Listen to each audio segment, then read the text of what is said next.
נו. מאפיה. כל רוסים מאפיה. מאפיה. אתה מאפיה. פפואס, בלד. מה זה פפואס? פפואס זה קניבל, בלד, מאפריקה. יותר טוב. כן, עם מקל ביד. מאיפה זה? מאפריקה. מה זה? זה סופה פפואסים, אתה יודע איזה יום מחר? דיביל.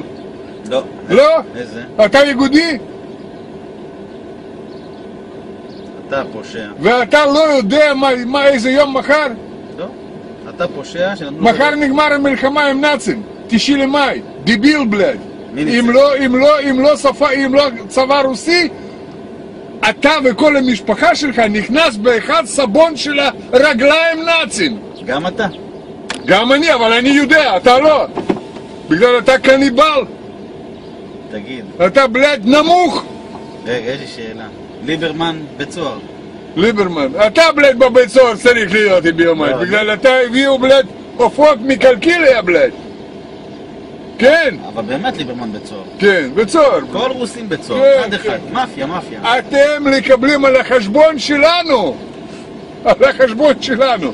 אתם מקבלים טיקטס בלד בחזרה. בקסבלנקה. אתה יודע... קסבלנקה בלד. אתה יודע... מרקש. אתה גר במרקש, בלפלמה בלד, יהיה בסדר, לא צריך מיצובישי, לא צריך לעבוד. פלאפל, חומוס, טחינה, יש. ברוך השם בלד, 1 פיתה ביום, ואתה שמח. למה אתה פה? למה? תגיד. צריך לעבוד קשה, לשלם ניסים, צבא, זה, למה בלד? היה במרוקו טוב מאוד, אתם חיים בלד, שמש, וואו, בננות, תפתח פה, בנן נפל בלד, מה קרה? דיבילים בלד. שמו אותך פה, להישרף בבודקה.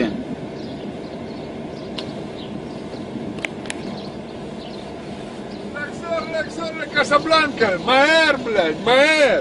לקבלים לכם, מחכים לכם שם. אני תכף יורד מהאוטו, אני אתן לך 2 מכות. כן, 2 מכות, אתה 2 פעמים יכול לעשות לי מוצץ בלד. תכף אני בא אליך. כן, היום זה הסוף שלך. בוא, אתה אוהב משהו חריף? אתה אוהב משהו חריף? רוצה חריף? אני רוצה רק בידך. יש בשבילך יש חריף, תוספת, ככה עושים טנס ופיזדץ. באוטו אתה לא שף. אני יורד, אני לוקח לך את זה. כן.